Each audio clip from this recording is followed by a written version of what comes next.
हाँ तो मेरे प्यारे दोस्तों, स्वागत है आप सभी के आपके अपने चैनल पवन स्मार्ट स्टडी पर।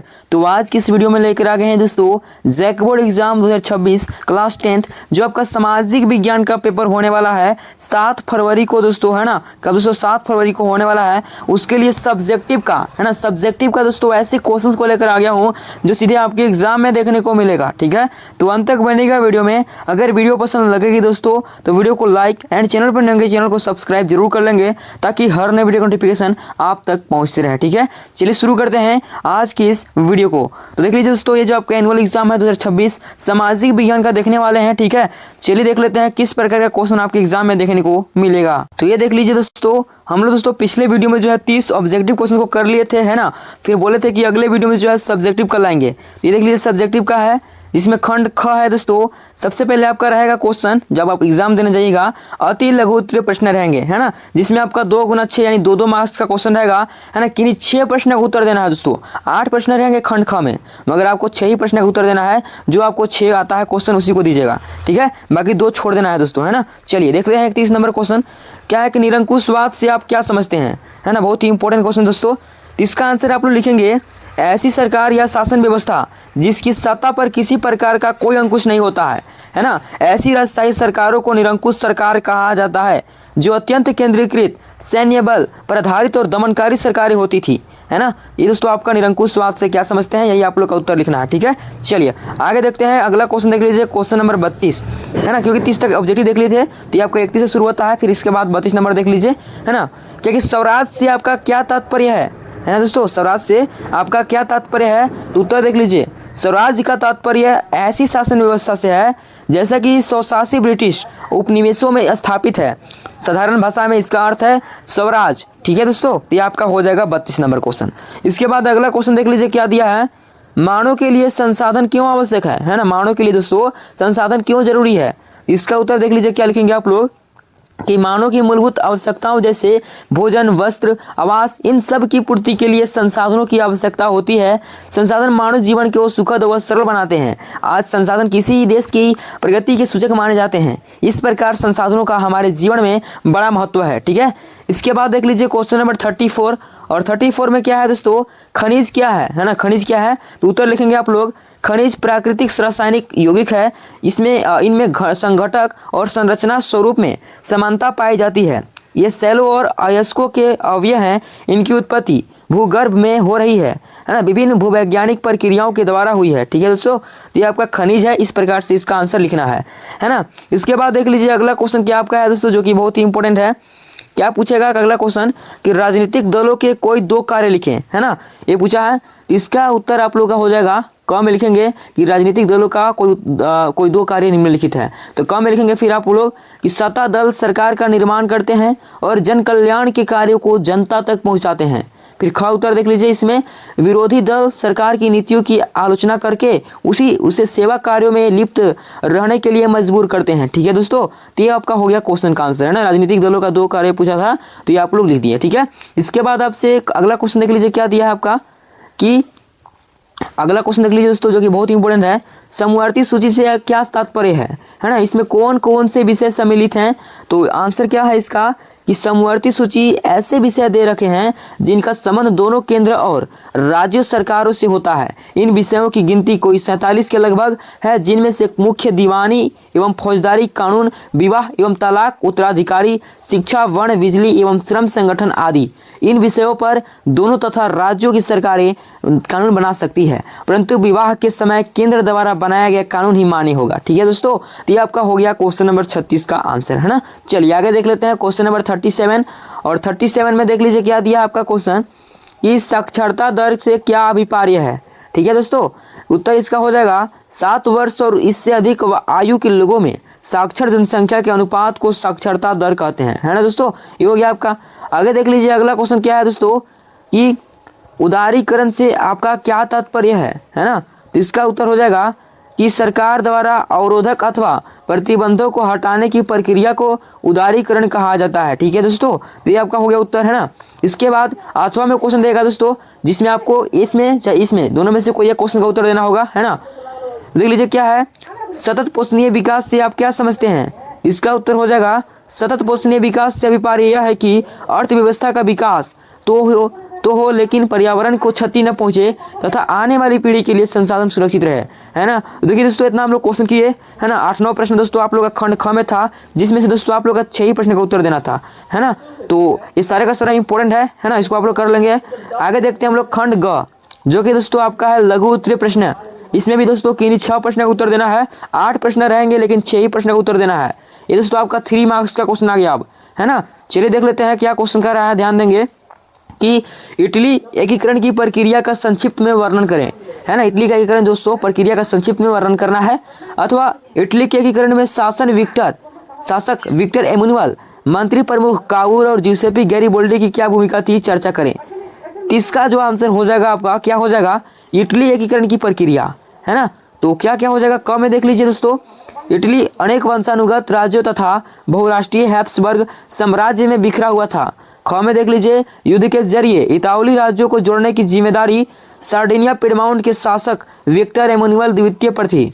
ग में देख लीजिए क्या लिखेंगे, मंत्री प्रमुख कावूर, जिसने इटली के प्रदेशों को एकीकृत करने के वाले आंदोलन का नेतृत्व किया। इसके बाद घ में देख लीजिए क्या लिखेंगे, कावूर ने फ्रांस से सार्डिनिया पिडमाउंट की एक चतुर कूटनीतिक संधि की। फ्रांस की मदद से 1859 में ऑस्ट्रियाई बलों को हरा पाने में कामयाब हुआ, है ना। इसके बाद अंगा नंबर देख लीजिए क्या होगा, जियुसेप्पे गैरिबोल्डी के नेतृत्व में भारी संख्या में सशस्त्र सेवकों ने इस युद्ध में हिस्सा लिया। इसके बाद च देख लीजिए दोस्तों, क्या है कि 1860 में वे दक्षिण इटली और 2 सिसिलियों के राज्य पर कब्जा जमाया। अंत में स्पेनी शासक को हटाने के लिए स्थानीय किसानों का समर्थन पाने में सफल रहे, है ना दोस्तों। तो ये आप लोग का हो गया। फिर इसके बाद देख लीजिए दोस्तों, इस प्रकार इटली एकीकरण की प्रक्रिया में शासक विक्टर एमुनुअल कावूर और ज्यूसेप्पे गैरिबोल्डी की विशेष भूमिका थी। और 1861 में एमुनुअल द्वितीय को एकीकृत एक इटली का राजा घोषित किया गया। ठीक है दोस्तों, ये आपका हो गया क्वेश्चन का आंसर। मतलब ये क्वेश्चन का आंसर था इटली एकीकरण की प्रक्रिया का संक्षिप्त में वर्णन करें। तो दोस्तों ये क ख ग घ अंग च जो है ना, इसको लिखना है यहाँ तक। ठीक है दोस्तों, ये आपको लिखना है। अगर इसमें दोस्तों आपका आठवां वाला क्वेश्चन था कि इटली के एकीकरण में शासक विक्टर एमुनुअल, मंत्री प्रमुख कावूर और ज्यूसेप्पे गैरिबोल्डी की क्या भूमिका थी, चर्चा करें। इसका उत्तर देख लीजिए, यहाँ दिया हुआ है ना, ये देख लीजिए, है ना दोस्तों, ये आप लोग का उत्तर दिया हुआ है। ठीक है, चलिए तो आगे देखते हैं अगला क्वेश्चन को। क्वेश्चन नंबर 40 क्या है दोस्तों कि महाबंदी के कारणों की व्याख्या करें, है ना। तो इसका आंसर क्या हो जाएगा, ध्यान देंगे। 1929 ईस्वी में समस्त संसार को एक भयंकर आर्थिक संकट ने आ घेरा। ऐसा आर्थिक संकट पहले कभी देखने में नहीं आया था। यह संकट संयुक्त राज्य अमेरिका में 1929 ईस्वी में पैदा हुआ और देखते ही देखते यह 1931 ईस्वी तक रूस को छोड़कर विश्व के अनेक देशों में फैल गया, है ना। इसके बाद देख लीजिए आगे क्या है, आर्थिक संकट 1929 के लिए उत्तरदायी कारण और कारक देख लीजिए। तो क में लिखेंगे आप लोग, यह संकट औद्योगिक क्रांति के कारण चीज़ों की आवश्यकता से अधिक उत्पादन के कारण पैदा हुआ। 1930 ईस्वी में अमेरिका ने, है ना, तैयार माल के इतने भंडार हो गए कि उनका कोई खरीदार न रहा। ठीक है, इसके बाद ख में देख लीजिए दोस्तों, प्रथम विश्व युद्ध के कारण यूरोप के देश इतने बर्बाद हो गए थे कि वे अमेरिका से माल आयात करने की अवस्था में न थे, है ना। इसके बाद ग में देख लीजिए क्या है, जब तैयार माल का कोई खरीदार ना हो रहा तो वहाँ कारखाने बंद हो गए और हजारों मजदूर बेरोजगार हो गए। इसके बाद घ में देख लीजिए, जब कारखाने बंद हो गए तो किसानों की पैदावार का भी कोई खरीदार न रहा। इस तरह किसानों के लाभ में भी कमी आ गई और कृषि मजदूरों की मजदूरी में कम हो गई, है ना दोस्तों। तो ये आपका हो गया। इसके बाद अंगा देख लीजिए क्या है, अमेरिका की शेयर एक्सचेंज मार्केट में शेयरों की कीमत में गिरावट आ गई, जिससे वहाँ कोई जो है ना कहीं दहाई सैकड़ा हज़ार 2000 लाख यानी 1 लाख व्यापारियों का दिवाला निकल गया। ठीक है दोस्तों, तो आप लोग का उत्तर लिख देना है। इसके बाद अथवा वाला क्वेश्चन देख लीजिए। मतलब अथवा के मतलब दोस्तों आपको इसमें रहेगा 2, है ना, इसमें से आपको कोई एक ही बनाना है। अथवा वाला क्वेश्चन जो है या चाहे फिर जो ऊपर दिया है उसको में से कोई एक ही बनाना है दोस्तों, है ना। देख लीजिए अथवा क्वेश्चन क्या है, अफ्रीका में रिंडर पेस्ट का आना के प्रभावों की व्याख्या करते हुए संक्षिप्त टिप्पणी लिखें। इसका उत्तर देख लीजिए क्या हो जाएगा, है ना। ध्यान देंगे दोस्तों कि अफ्रीका में रिंडर पेस्ट का आना, है ना, रिंडर पेस्ट पशुओं में फैलने वाली एक खतरनाक बीमारी है जो 1890 के दशक में अफ्रीका में प्लेग की तरह फैली। अफ्रीका में यह बीमारी उन पशुओं के कारण फैली जो अफ्रीका में ब्रिटिश साम्राज्य के लिए लड़ रहे भारतीय सिपाहियों के भोजन के, है ना, अनेक पूर्वी देशों से मंगवाए गए। जैसे ही ये पशु पूर्वी अफ्रीका में पहुंचे इन्होंने वहाँ के पशुओं को भी रिंडर पेस्ट की बीमारी में लपेट लिया, है ना। 1892 से शुरू होकर अगले 5 वर्षों में पशुओं को यह घातक बीमारी दक्षिणी और पश्चिमी अफ्रीका की सीमाओं तक फैल गई। ठीक है, इसके बाद देख लीजिए, इस बीमारी के बड़े दूरगामी प्रभाव पड़े। कम है तो आपका हो गया, इस बीमारी के कारण अफ्रीका के कई लोग जो है ना, अफ्रीका के कोई 90% पशु मौत के शिकार हुए। फिर ख में देख लीजिए दोस्तों, इस बीमारी से अफ्रीका के लोगों की आजीविका और अर्थव्यवस्था पर बड़ा गहरा असर पड़ा। ठीक है, इसके बाद देख लीजिए ग दोस्तों, ग में क्या है कि बिल्कुल बर्बाद और बेसहारा होने के कारण अफ्रीका के लोगों को विदेशी साम्राज्यवादियों के पास मजदूरी करने के लिए मजबूर होना पड़ा। यदि उनके पास अपने पशु होते तो वे कभी भी यह काम करने को तैयार न होते, है ना। इसके बाद घ नंबर में देख लीजिए, अफ्रीका के लोगों के इस विनाश और उनके साधनों के बर्बाद हो जाने के कारण यूरोपीय उपनिवेशवादियों को अफ्रीका को जीतना और अपने अधीन करना काफ़ी आसान हो गया, है ना। इस प्रकार से हम लोग देख लिए 40 नंबर का क्वेश्चन और अथवा वाला भी। ठीक है, इसके बाद देख लीजिए दोस्तों, ये आपका अथवा वाला क्वेश्चन है ना। हाँ, इसके बाद देख लीजिए आप क्वेश्चन नंबर 41, जो कि दोस्तों इतना इंपॉर्टेंट क्वेश्चन है, बहुत ही दोस्तों MBBI क्वेश्चन आपका रहने वाला है। ठीक है, रिपीटेड क्वेश्चन दोस्तों, ये जो क्वेश्चन है बहुत बार पूछा है दोस्तों। 41 नंबर क्वेश्चन क्या है कि जल दुर्लभता क्या है। ठीक है दोस्तों, जल दुर्लभता क्या है, जल संरक्षण कैसे किया जा सकता है ना, इसको लिखना है, जो कि 3 मार्क्स का क्वेश्चन है। तो कैसे लिखेंगे देख लीजिए, जल यद्यपि प्रकृति का असमाप्त होने वाला उपहार है, फिर भी असमान वितरण, अत्यधिक मांग एवं दुरुपयोग के कारण जल स्तर लगातार नीचे जा रहा है तथा जल दुर्लभ होता जा रहा है। जल की कमी की इस समस्या को जल दुर्लभता कहते हैं, है ना। ये हो गया दोस्तों आपका 41 नंबर का आंसर। इसके बाद आंसर हुआ, ये आपका हो गया जल दुर्लभता किसे कहते हैं, हो गया। अब इसमें आप पूछा कि जल संरक्षण के उपाय, तो लिखेंगे जल का प्रयोग बड़े ध्यान से करना चाहिए और इसके महत्व को समझना चाहिए। देख लीजिए क्या क्या है। क में आपका है, जल को संशोधित करके इसे बार बार प्रयोग में लाया जा सकता है ना। और ख में देख लीजिए, वर्षा के दिनों में जो जल व्यर्थ में बहकर समुद्र में चला जाता है उसे नहरें खोदकर सिंचाई के रूप में प्रयोग में लाया जा सकता है। ग में देख लीजिए, बड़े बड़े गहरे तालाब बनाकर इस पानी को एकत्रित किया जा सकता है और गर्मी के महीनों में जल का प्रयोग सिंचाई अथवा अन्य कार्यों में किया जा सकता है। ठीक है, तो 6 नंबर में देख लीजिए क्या है, पानी का संरक्षण करके हम अधिक उपज पैदा कर सकते हैं और अधिक बिजली पैदा करके हम कोयले और तेल जैसे अनापूर्ति स्रोतों को बचा सकते हैं। जल प्रकृति की महान देन है, इसलिए इसका उपयोग बड़ी समझदारी से करना चाहिए। ठीक है दोस्तों, तो चलिए आगे देखते हैं क्वेश्चन नंबर 42। और 42 नंबर में देख लीजिए क्या दिया है क्वेश्चन, ध्यान देंगे कि परंपरागत ऊर्जा तथा गैर परंपरागत ऊर्जा के साधनों में अंतर बताएं। तो उत्तर देख लीजिए दोस्तों, परंपरागत ऊर्जा तथा गैर परंपरागत ऊर्जा के साधनों का में अंतर। तो इस प्रकार से लिखना है आपको, एक तरफ लिखेंगे परंपरागत और एक तरफ लिखेंगे गैर परंपरागत, है ना। तो देख लीजिए ए नंबर में लिखेंगे, यह प्राचीन काल से प्रयोग होने वाले ऊर्जा के साधन हैं जिनकी मात्रा सीमित है। इसमें लिखेंगे यह भी प्राचीन काल से प्रयोग होने वाले किंतु इनका आज के संदर्भ में महत्व बढ़ गया। बी नंबर में देख लीजिए, यह समाप्त होने वाले साधन है, ये कभी न समाप्त होने वाले साधन है ना। फिर सी नंबर को देख लीजिए दोस्तों, क्या है सी नंबर में, ध्यान देंगे कि कोयला, पेट्रोलियम, परमाणु ऊर्जा, जल शक्ति परंपरागत ऊर्जा की श्रेणी में आते हैं। और इसमें हो जाएगा सौर ऊर्जा, भूतापीय ऊर्जा, ज्वारीय ऊर्जा, पवन ऊर्जा, कूड़े कचरे, गोबर, मलमूत्र से तैयार ऊर्जा इस श्रेणी में आते हैं, है ना। फिर डी नंबर में देख लीजिए, यह ऊर्जा का सुविधाजनक और बहुप्रचलित रूप है। इसके बाद डी नंबर को देख लीजिए, क्या है कि गैर परंपरागत ऊर्जा के साधन आसानी से उपलब्ध हैं लेकिन इनका उपयोग व्यापक एवं बड़े पैमाने पर नहीं होता है। ठीक है दोस्तों, ये आपका हो गया। इसके बाद अथवा क्वेश्चन जो है इसको भी देख लेते हैं, क्योंकि अथवा क्वेश्चन भी दोस्तों बहुत ही इंपॉर्टेंट होता है ना, आने के प्रबल संभावना रहता है। देख लीजिए क्या है, उद्योगों द्वारा पर्यावरण निम्नीकरण को कम करने के लिए उठाए गए विभिन्न उपायों का चर्चा करें। तो कैसे लिखेंगे उत्तर, देख लीजिए उत्तर हो जाएगा, उद्योगों द्वारा पर्यावरण निम्नीकरण को कम करने के लिए विभिन्न उपाय। कम आपका हो गया जल शक्ति का प्रयोग, है ना।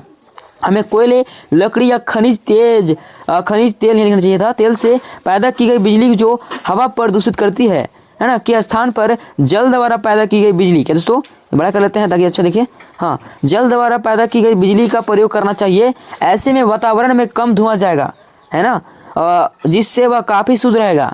ख में देख लीजिए, तापीय बिजली पैदा करने में अच्छी प्रकार के कोयले का प्रयोग।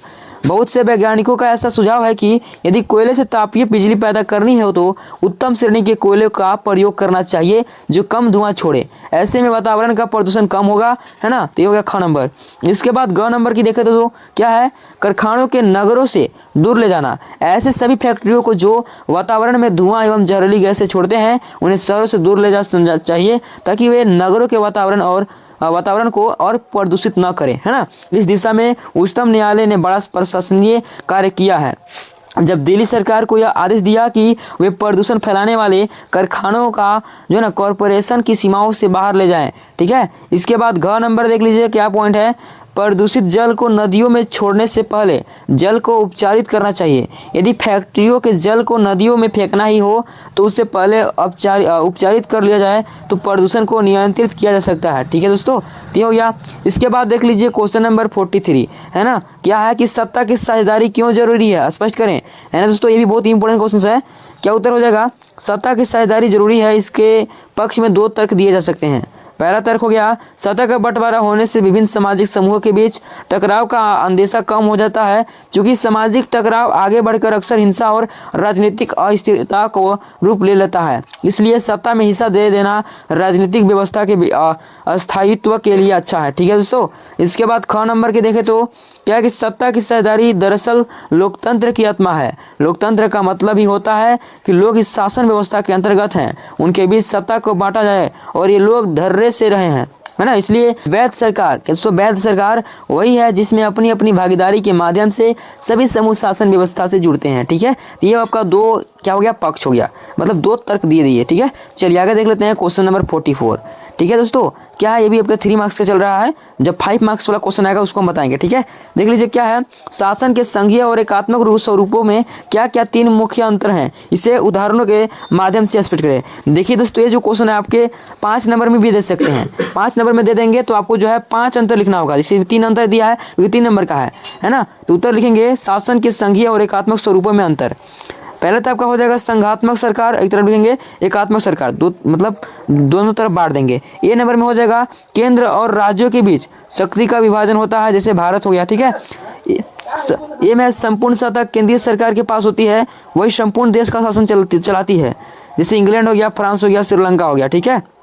इसके बाद देख लीजिए बी नंबर दोस्तों, केंद्रीय सरकार राज्य सरकार को आदेश जारी नहीं कर सकती। और बी में है केंद्रीय सरकार राज्य अथवा स्थानीय सरकार प्रशासन को आदेश जारी कर सकती है। सी में देख लीजिए संविधान प्रायः कठोर होता है, केंद्रीय सरकार अपनी मर्जी से परिवर्तन नहीं कर सकती है। और सी में है संविधान प्रायः लचीला होता है, केंद्रीय सरकार अपनी मर्जी से परिवर्तन कर सकती है। ठीक है दोस्तों, तो ये आपका हो गया।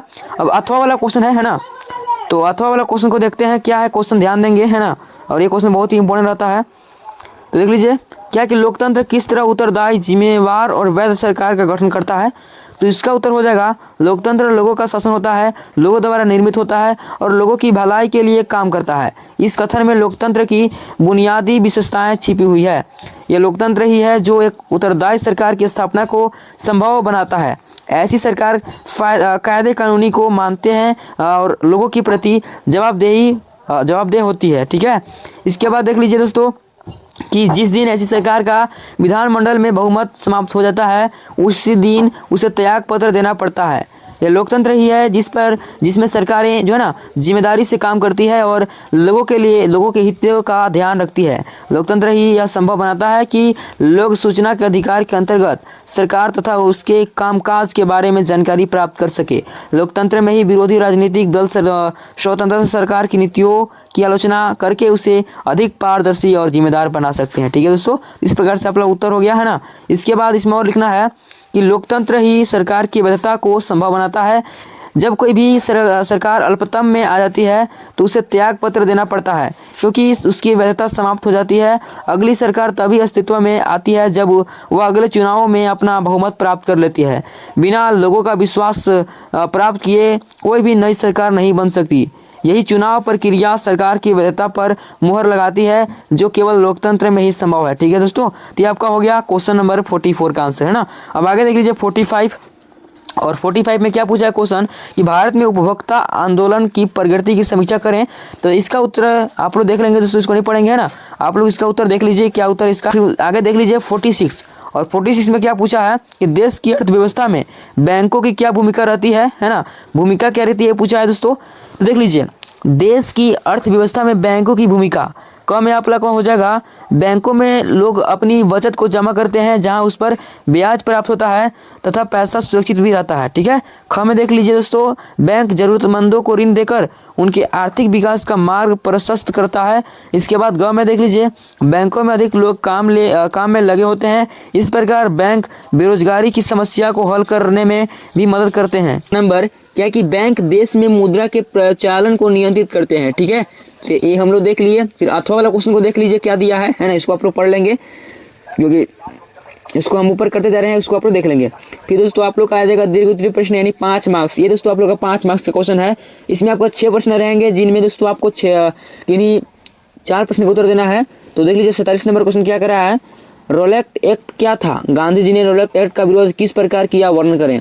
अथवा भारत के लोग रोलेक्ट एक्ट के विरोध में क्यों थे। इसका उत्तर क्या लिखेंगे आप लोग, देख लीजिए इसका उत्तर यही होगा, इसको देख लेंगे आप लोग, ठीक है। फिर क नंबर ख देख लीजिए, फिर ग, फिर घ, फिर आपका अंगा देख लीजिए, है ना, इसको आप लोग पढ़ लेंगे और इसको आप लोग लिख लेंगे दोस्तों, है ना।